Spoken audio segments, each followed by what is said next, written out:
Hi everyone, and welcome to my channel that I'm still calling Work in Progress. Still evolving, still new, so we're kind of wanting to feel our way through this and see where what direction it starts to take. I do believe strongly in, excuse me, in using my intuition when it comes to these type of things. And that means you don't exactly know where you're going and it just kind of takes you. So there isn't like this road ahead is clear. However, I do keep getting positive vibes, I'll call it, on the idea of having conversations with everyday people just like you and me about your stories of your life journey. And the goal in that is that we can help others by doing that. Because the more we can share our stories during our life's journey and what we've experienced, challenges, and maybe we're in a challenge, all the different avenues one might take in this lifetime, and sharing those, then we're going to help others, and then they're going to help others. And I think that's what we're up against today, is beginning to help one another rather than think we're so different and feeling we're need to be kind of skeptical of one another. So that's still the goal, if I want to call it a goal. I don't like the idea of goal, but I don't know what else to quite call it. It's still where my intention is, let's say that. So I'm mentioning this right now in the beginning of this video. So if any of you or some of you or you are listening to this and would like to have a conversation with me, then you'll find my contact information below this video and just reach out to me. I promise I'll get right back, and let's see if we can get this channel going in that direction. So today, what I want to talk about is self-worth. Now, this is an enormous subject. Certainly can't be covered in one video like this, but it's the beginning to start to look at oneself, yourself, myself, and see the different ways that we're showing up in life, that if we do self-inquiry, if we look close enough, we're going to discover that we may have some self-worth issues that we weren't even aware of, you know? I mean, self-worth, I believe, has become a bigger and bigger issue in the last I don't know how many years. I think it's always been an issue. But you know how the idea of self-love has been around for quite a while now, talking about self-love, self-care, that type of thing. And I think for most of us, it's pretty confusing. Like, what does it mean to have self-love? Or what does it mean to have self-care or self-nurturing? Maybe for some people it's clear. Maybe it can be somewhat clear, like, well, self-nurturing may be being in nature. That's kind of a little bit easier maybe to understand. But self-love, what is that, you know? I mean, one could almost think, well, a narcissist has self-love, or it appears a narcissist does, and that's not a good thing. So how do we start to unravel and dissect this whole idea of self-worth or self-value? They're kind of the same, but not completely. So one of the ways, and I think probably a more often than not ways, that we begin to develop or not develop our self-worth or our attitude about our self-worth is obviously in that childhood time, in that whatever environment we're in. And you know, it can happen in what could be looked at as pretty obvious ways. An example would be, let's say your sibling is very interested in school, really good at all at getting the education, gets the straight A's, and your family really respects that and feels that's a very important part of being in this life. So they're all maybe, college graduates, and they put a lot of emphasis and a lot of respect into somebody having the intellect and being interested in learning and, being at the top of their class, etc. So let's say that's one of your siblings that you're growing up with. Let's say he's your older brother. But you are not that interested in school. That's just not your MO. That's not where you vibrate. You're more of an artistic type. You're more of the touch feel type. Who knows how to describe this, but it's not school. It's not pursuing to get straight A's. You have other interests or other desires, but they're not in that world of intellectual world and of going to school all the way to the, getting your master's or PhD or whatever it is that your particular family respects and honors. So you grow up with this confusion, I would say, in what you were interested in, where you kind of gravitate toward, is not of value. And so once you have that message given to you, then it's very difficult to really pursue the type, your own interest, because they're seen as not valued. Or you pursue them, but not in a way where you can really get the success from that you're looking for. And maybe you trying to satisfy your family, or just getting the attention, to get the attention that you're a great kid, you're smart in your way, yada yada. You're not getting that. You're getting, why don't you get good grades like Johnny? Why aren't you putting in the time and the effort to do your homework? What is wrong with you? You seem not interested in school. That's not good, blah, blah, blah.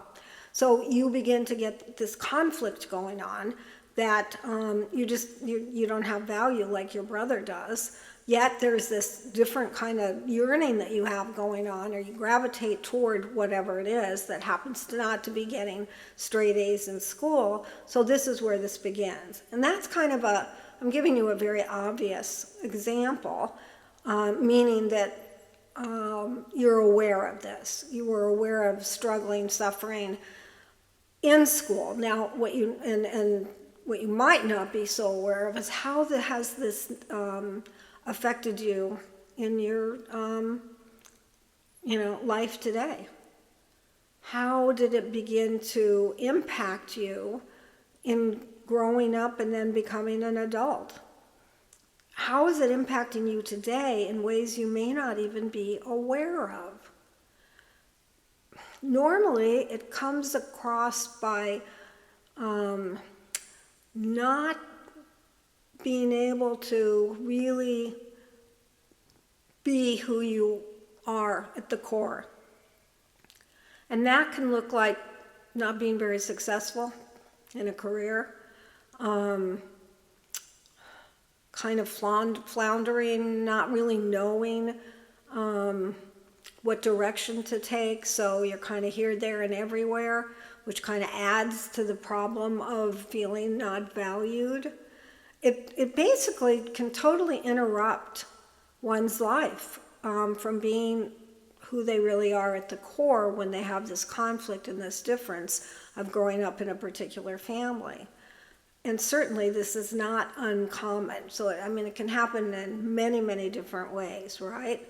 Sometimes the pressure is really strong to be something, but that's not who you really are. But the pressure is so strong that you push yourself in that direction, but you don't feel the value in it.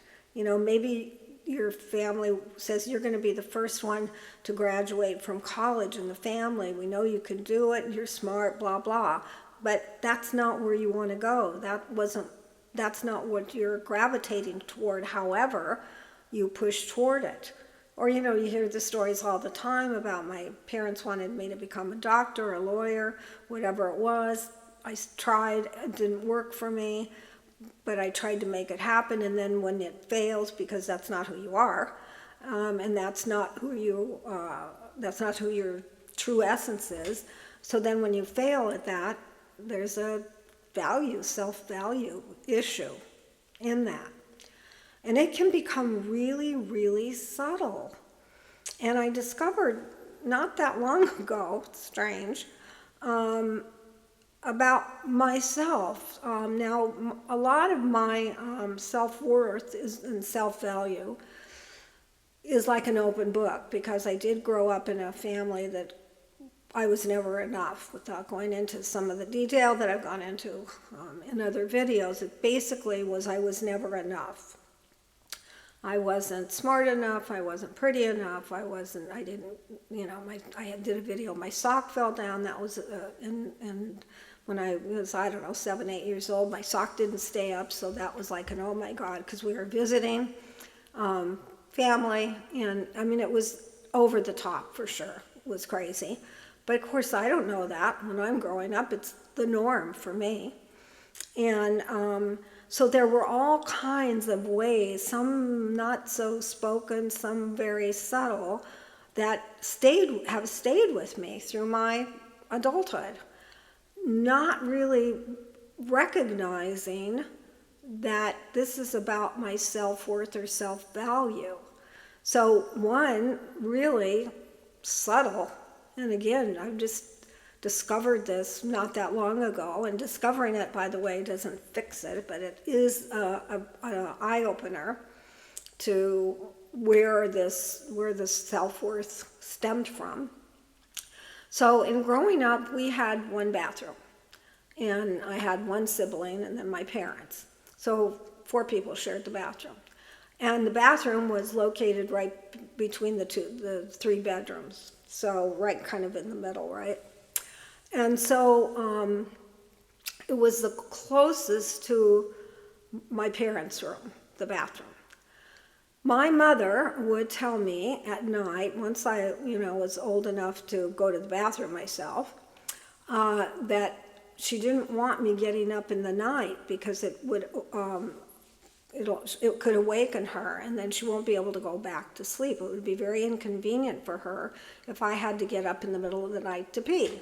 Okay?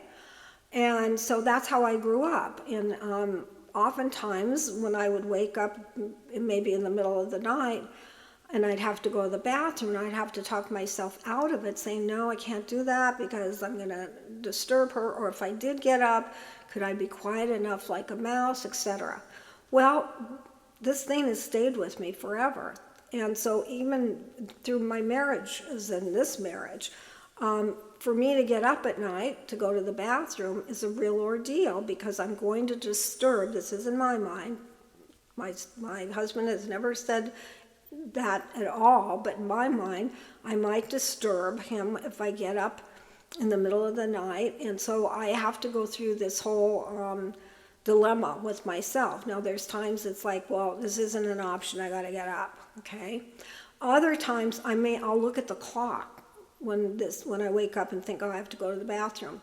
And if it's really getting close to the time we would be getting up, which typically we're early risers, so let's say we're getting up at 5:30, so if it's like 4:30, then I convince myself not to get up, because that might awaken him before the time we really we would normally get up. So it's all this conversation that goes on in my mind, and it has nothing to do what's going on in his mind, I soon discovered. And you know what? I'd never talked about this, and we've been together 40 plus years. It was just something I did. Maybe I thought it was normal, I guess. And not so long ago, it came up in conversation, especially as I'm beginning to really drill down in my own self-inquiry to a lot of the nitty-gritty, the ways that I operate, and where do those come from, and are they serving me today? So when I told him this, he was in shock. And that even shocked me, that he was in shock. And he couldn't believe that I lived like that as a child, and that I was continuing to be doing that activity, or believing this thing that I might disturb somebody. So, don't get up. It's also caused me issues when we have stayed with a friend or family, and if the bathroom is located anywhere near the other person's room or isn't in the actual room, then that's a problem, again, for me. I'm much more, what do I want to call it, uncomfortable, because I don't want to cause that situation to happen where I might awaken them. It was all about, in growing up, not to inconvenience my mother. So anything around that is what I've held as truth for the world, for how I need to live in the world. So that is, to some people, to me it's been normal, but when I had now this discussion with my husband, it seems like it might be extreme. So what I'm suggesting is start to look at how do you make decisions in your life, and could they possibly be somewhat related to your self-worth or self-value, we all could relate to the fact that maybe if you're overweight, that there's something in the world that says you don't have self-value or self-worth if you're extremely overweight, or even somewhat overweight. Obese people really suffer with the remarks and the whole pattern of what goes on if you happen to be a person that is obese. And so for sure there is an issue around your self-value or your self-worth, because you're being told you have no value, you don't have self-worth in the world's opinion. I know for myself, I've always looked outside of myself to the external world to tell me what my self-worth or self-value has been, because that's kind of that whole environment that I grew up in, is that anything outside myself, people, circumstances, situations, were letting me know of my self-worth or self-value. I didn't know that for myself, or if I thought I did, and the opposite came in from the external world, then I would definitely change my opinion. Yet, this is interesting, and maybe some of you will relate to this. I've always been looked at as a super confident, outgoing, independent woman. And I always have thought to myself, what are people seeing? Because that's not how I think of myself. I don't get it. But that's how it's always been expressed in certain times to me, about, at least that's how somebody's projecting that I am or have been. And that's always been, like I said, kind of a confusion, because I think, where are they seeing this, On the other hand, there would be other situations happening from the external world where I would feel the opposite. If somebody disagreed or questioned, like, where are you coming from? What are you talking about? I don't know, it's subtle. Those type of things, then I could quickly change my opinion and, again, not have self-value.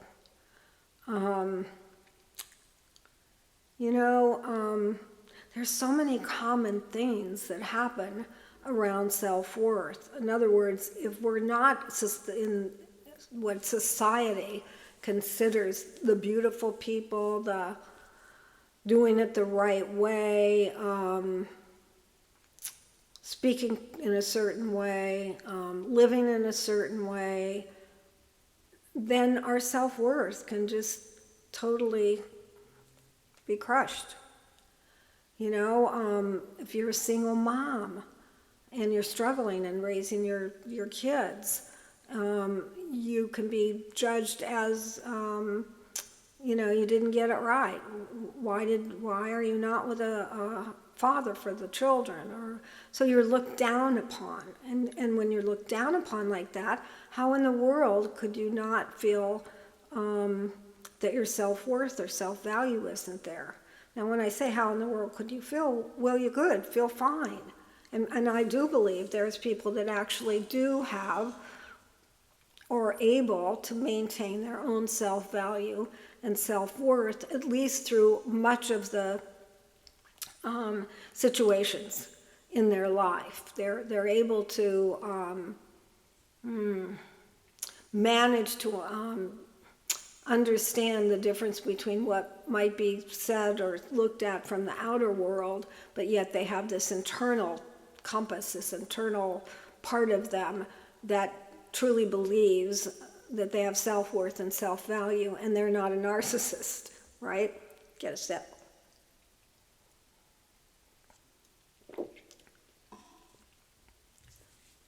It's a big subject and a very important one. Just because we get older doesn't mean that we automatically let go or know about these programs or beliefs that we've brought with us, because we kind of either don't see them, or we misunderstand them, or we kind of explain them to ourselves in a way that doesn't really address the issue, because it's difficult to look at. It's difficult in a lot of ways. Like for me, it's been, I don't really get exactly what self-worth, what does that feel like, look like? I don't know how to do it. Or self-love. I've had conversations with people, particularly about the phrase self-love. And to me, it's like speaking a foreign language. I don't know how that feels. I don't know how one does that, because it's not of the intellect, it's of the inner part of us. And so much of our childhood particularly, and then we carry it with us, that part of us is not respected, not looked at as how the impact, the negative impact it could have on a child that isn't getting that kind of support for self-love for themselves, But here's the deal. If you don't have parents that have figured this out, and I know it's not a figure it out kind of thing, but maybe had been raised in an environment that did encourage self-value, self-love, but if your parents didn't have that, which probably 99% of our parents didn't, then they don't know how to endorse that. They just know what happened to them, and it's a repeat, right? So then again, in other words, if education and college degrees and so forth and being a professional is what the environment's been for them, then that's the only environment they can give you or talk to you about or want for you, right? Or it's not even want for you, want for them. So it becomes a generational issue, really.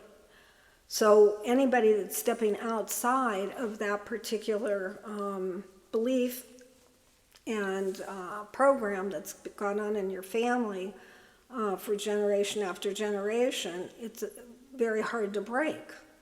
But there are times when it does get broken, where somebody moves outside of that world, so to speak, or outside of that way of being, and for some reason is able to move beyond it. Now, here's the thing too, is we can tell ourselves a lot of lies. We don't know we're lying, but a lot of lies of why we are who we are, I could be using, I grew up in this really difficult childhood, and that's why I am who I am. But I know that's not it. It's me. How am I dealing with it? It's me accepting it rather than looking at it, doing self-inquiry, and then working from that place, discovering the root of where this all began, this self-worth, self-value. How did that happen? And then to see, can I rewrite the story, so to speak? And in rewriting the story, we've got to be careful that we're not then going to the opposite end and trying to convince ourselves and others of who we think we should be in terms of self-worth, self-value. Because it can happen that way, where we begin to make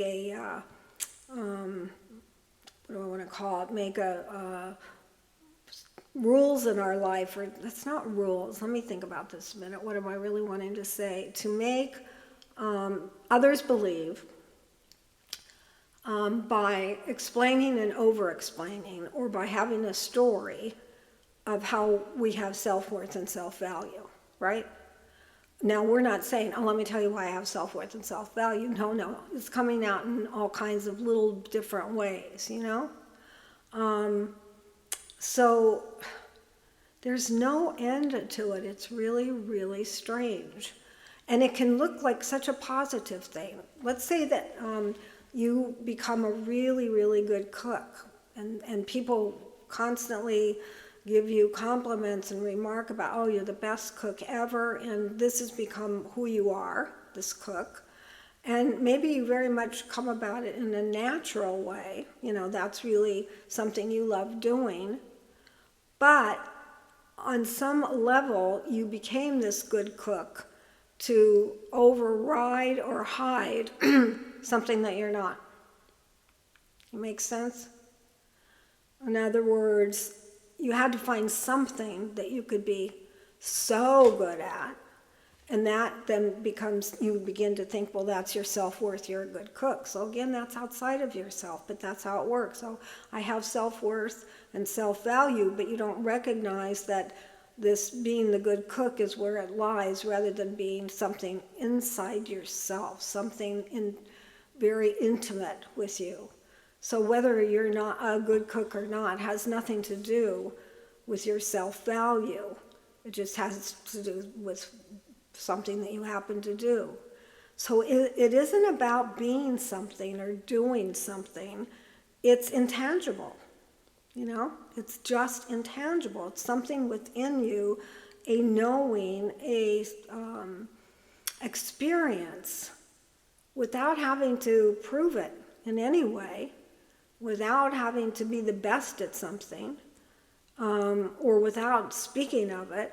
It's just a knowing within oneself where they have a complete okayness with who they are, and that then becomes that they have self-worth and self-value. They don't have to convince anybody of it, and they don't have to convince themselves. Again, it's a knowing, it's an intangible, it's intuitive, it's just there. Well, now that's a tall order for some of us, maybe a lot of us, to say, can we get there? But I think if we can understand what it really is, then that allows us to maybe let go of the idea that, just as an example, I'm a great cook, so that means inside me I have self-value and self-worth, you know? By the way, I'm not a good cook, so that's not my thing. But for somebody, it could be, right? For me, it was, you know, in my businesses, I could be successful and be good at what I was doing in my different businesses. So there, I thought, there could be my self-worth. Again, that's a delusion. That's not true. That's something I happen to do and do well, just like a cook does and does well, and enjoys the cooking. And I enjoyed and loved all my businesses that I was in, or at least the majority of them, and did well with them in my own judgment of myself.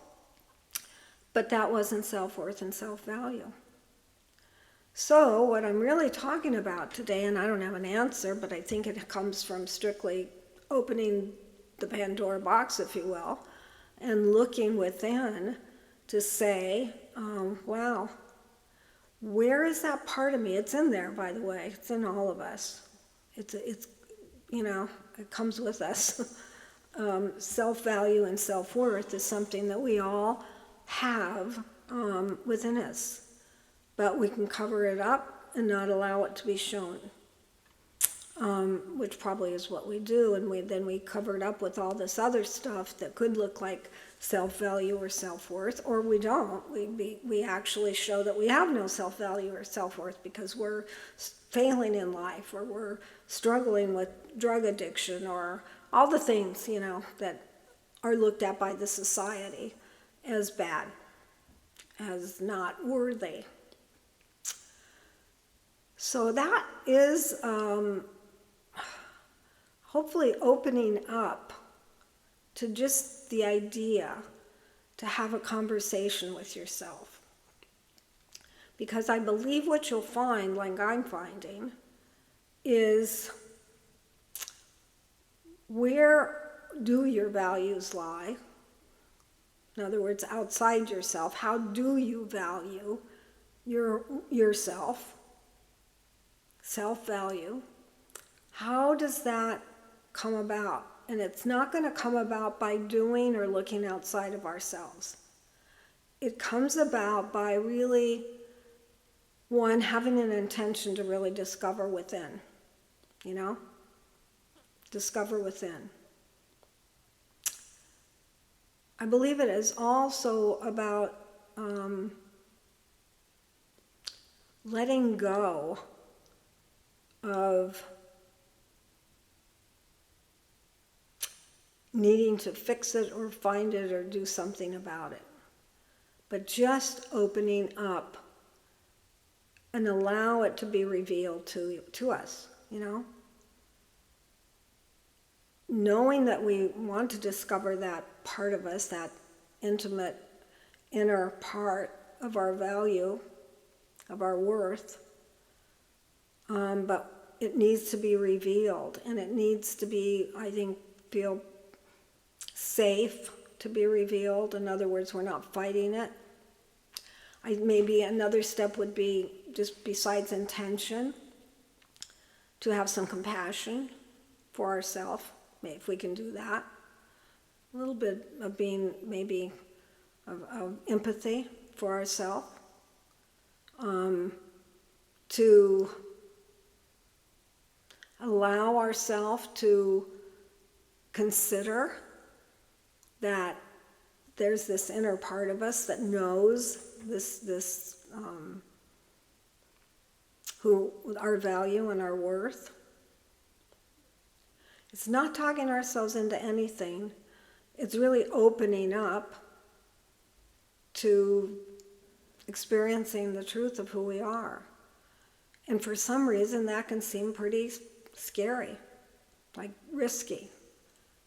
I don't know exactly why it feels that way, but it's maybe like we're worried that we're going to see something or something's going to come up that's not good and that will prove that we have no self-worth, or I don't know what it is. There's a feeling of wanting to resist it, or a feeling of wanting to set it aside as unimportant. But it actually is very important, and it plays a big, big role, there's no doubt in my mind, in many of our lives, in ways that are so subtle that we're just not seeing it. And yet, it's not helping us. It's not, we're stuck in some ways. We're really stuck, or we're not experiencing what we could be experiencing. We can't talk ourselves into it. Nobody can talk us into it. It really is just it is vulnerable, being vulnerable. I think right now, during this whole time of human evolution, is that it is requiring us to be so open and so vulnerable and so willing to go within, to be within, and to honor that humanness that we are here to experience. That's it. and to open up to the idea of we are here to experience everything. That's what we're doing. So as spirit right now, I'm experiencing the whole thing of not being self-worthy and not experiencing being self-worthy or, self-value. So right now, that's where I'm at, that my spirit is experiencing this particular experience. And at the same time, or maybe not exactly at the same time, but where this could lead me is to spirit experiencing that innermost trueness of self-value and self-worth. So, I think what I always try to do is remember, we are here to have an experience, not to have many, to have all the different experiences that are offered in this human adventure that we're in. And there's plenty and many. And during this adventure, we get caught and stuck in certain ways that no longer serve us but cause us suffering. So the clue is, as soon as we feel we can become aware that we're struggling and suffering, and be able to open up to let it be revealed to what is actually causing this, rather than the thoughts in our mind that want to tell us a story that's untrue about what's causing the problem. So the more that we can wake up out of that illusion, and the more that we can just open, the more incredible this experience of being a spirit and having a human experience, the more incredible, the more awesome, the more amazing this whole thing could be, rather than suffering, struggling.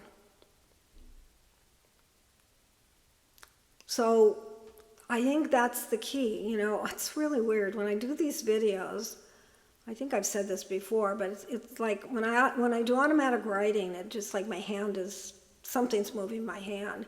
And I'm noticing with these videos, when I pick a particular subject, and most of it's always something that's going on with me, that's top of mind, I start to get these insights that I can't seem to get any other way. I mean, I may get something through automatic writing on this, but it will come through differently. And so, doing these videos has been so amazing in that respect, that I start to get a whole different perspective and a whole different way of viewing something, or I get an insight. And, sometimes it happens during the time I'm doing this video, and other times it's like the next day or that night of doing the video where these downloads come in. But I am now beginning to see, and my question to myself actually today was, but how do you get to this place of self-worth or experiencing it? And I think now I've talked about this way of opening up, that it's an internal thing. It's there within us, but we have to allow it to be revealed. So that is where I'm going to be focused on, and I feel like a sense of, I don't even know what the word is. There's a little bit of comfort, let's say that. There's a little bit of aha going on. A little bit of having gratitude for all this coming up. Yeah. Interesting. Yeah. And for personally, when I look at why is this stuff being triggered right now, it's because two things, Valentine's Day and my birthday are all coming up. They're within a couple weeks of each other. And that's a place where I have a real struggle with self-worth or self-value. I want to just, the Valentine's Day is extremely emotional and important for me. It was the kind of day that my father always made it so special for me from the time I was very little. Valentine's Day for me was probably like Christmas for somebody else, where my dad would come home with these amazing big boxes of heart-shaped candy and everything beautifully heart-shaped, and oh my God, I just loved it. And he was so passionate about it, and there wasn't ever a Valentine's Day that he didn't come home with these special gifts for me. And even after I was married, not only and had my kids, while I was still living where he was and before he passed away, he would bring the Valentine's gifts to both me and my children. And anyway, it made that day, it's always been the most special day. My husband always says put a lot of pressure on him to try to at least try to do what my dad was able to do. So Valentine's Day is that.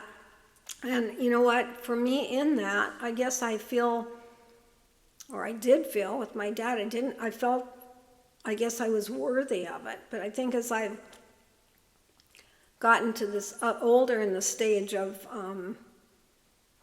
really feeling this lack of worth, maybe, I find myself telling my husband, oh, you don't need to do all the special things this Valentine's Day. It's okay. I'm outgrowing it. That's like something I need to outgrow. I've said things like that. Birthday-wise, I've never lied, so I think I've talked about that in another video. But I don't feel worthy of having a special birthday. I don't even get it where people do this, is what I say. My birthday isn't special. So what comes down to is that there's no special. I can't find a special reason for me to have a special anything. And that, again, is where my self-value and self-worth sit. That it's like I'm just going through the motions. If it looks like I'm going to have some self-worth or self-value around those particular days, I'm really just going through the motion, not really, it's not coming from heart or not coming from soul. It's not coming from, it's okay to have a special whatever. So it happens because my husband will say, come on, we want to do something for your birthday. We want to do something special for whatever, And I'm really resistant to it. So maybe I'm going to work through some of that right as well as I'm discovering, this isn't about out there, it's about in here. And if I was okay in here, then I'd probably have a whole different experience of my birthday, or any other day for that matter. Yeah. Okie dokie. I think we've talked enough about this, or about all I can say, really. I don't think I have anything else that I can add. I hope it made sense. Never know.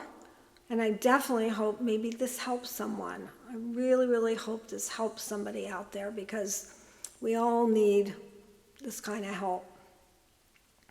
So I want to thank you for hanging in there with me and during this video. And again, hope it helps somebody, or maybe somebody it could help, and feel free to let them know about this video.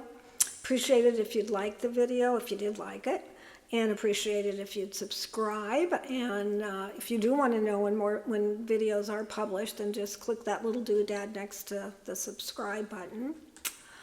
And I love to hear comments. There's that area where you can comment below. And also below is the way to contact me, my contact information, and think about maybe you would consider having a conversation about the stories in your life and what's going on in your life's journey. So if you'd like to do that, that would be fantastic. And I think that's it. Comments. I don't know if I said, I'd love to hear your comments. Maybe I already said it, but I would. I'd love to hear you comment. So in the meantime, take care of yourself.